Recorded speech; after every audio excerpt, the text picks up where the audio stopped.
So it's important to understand to choose a field or to choose a career which matches with who you are inside. It's not so much about the technical skills, your degree, or even the skills you've pulled up.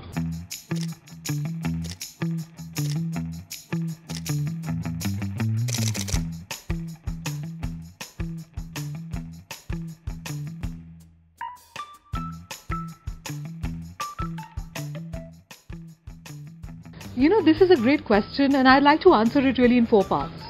Earlier, let's talk about say 50, 60 years ago, when we were looking at a great job ability fit for a person, we would try and go by what they had studied, right?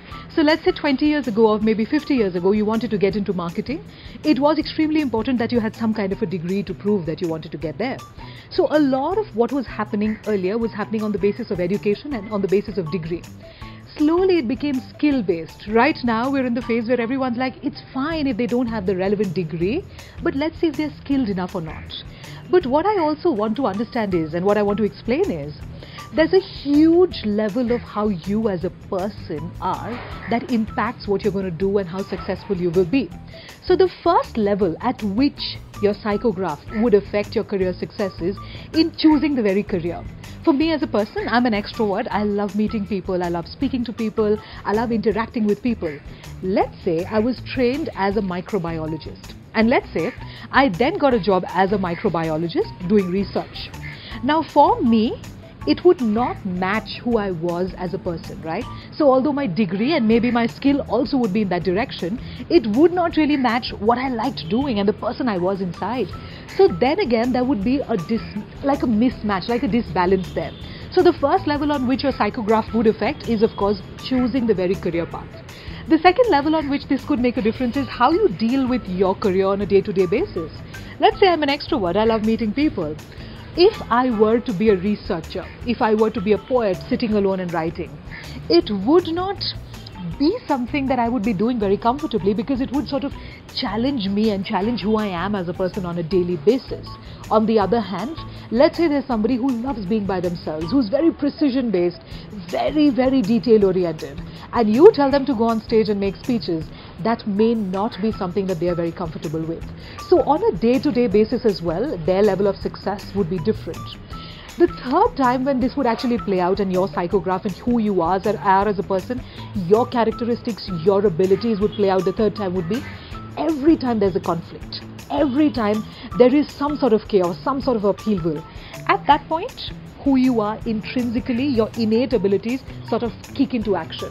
When there's a crisis, it really exposes who you are. So let's say I become a microbiologist, right? For a long time, I've been sort of pulling along, although I want to go out and meet people. I understand my lab is my work, my lab is my place. The moment there's any kind of situation that's disturbing or a situation that potentially challenges me, immediately my natural abilities, my natural characteristics would kick in, and that's when your psychograph becomes extremely important. So it's important to understand to choose a field or to choose a career which matches with who you are inside. It's not so much about the technical skills, your degree, or even the skills you pulled up as it was earlier. Today, there's so much of fluidity. I'm an economics student. I know nothing about economics anymore, I promise you. Today, it is about adapting, it is about learning. The scope, the avenues to learn are unbelievable. There's so much out there. Everybody has access to every kind of information. In that case, people like you and me who've already got a career, who are already doing something, let's say on a day-to-day basis, we feel continuously challenged or unhappy about what we're doing, it's important to understand who we are really and what career would make us sort of feel good. And it's only when we feel good, it's only when we play with our natural strengths rather than our natural weaknesses that we would experience success. So I believe, yes, while choosing a career, day-to-day working in your career, as well as every time you're being challenged, it's extremely important to understand your characteristics, to understand your skills and your abilities. But here's a fourth factor. In spite of all of this, if you manage to somehow calm down or somehow not be so much of who you are and mold yourself into a different situation, and you manage to make a decent career out of it, the question then is, how successful do you feel? Success is not just about the amount of money you're making. It's never about that. It's never about where you reach in your career. Let's say I become an extremely successful microbiologist, right? Question is, how satisfied do I feel at the end of the day? Do I feel like I'm playing with my strengths? Do I feel like it comes easily to me? Do I feel like it's something that I truly and really enjoy? If not, what's the point of that success? If not, what's the point of being that super successful, super rich, super accomplished microbiologist? So in that case, I think on these 4 levels, it would be extremely important to understand how your psychograph makes a difference and plays a role at every step in your career, while you're choosing it, while you're working day to day, while there's any kind of conflict or disbalance or upheaval or chaos, and finally, while you're trying to make peace with your success, while you're trying to actually absorb and take it all in. If you don't feel very good about it, and if that does not satisfy you, honestly, I don't think it makes a difference at all.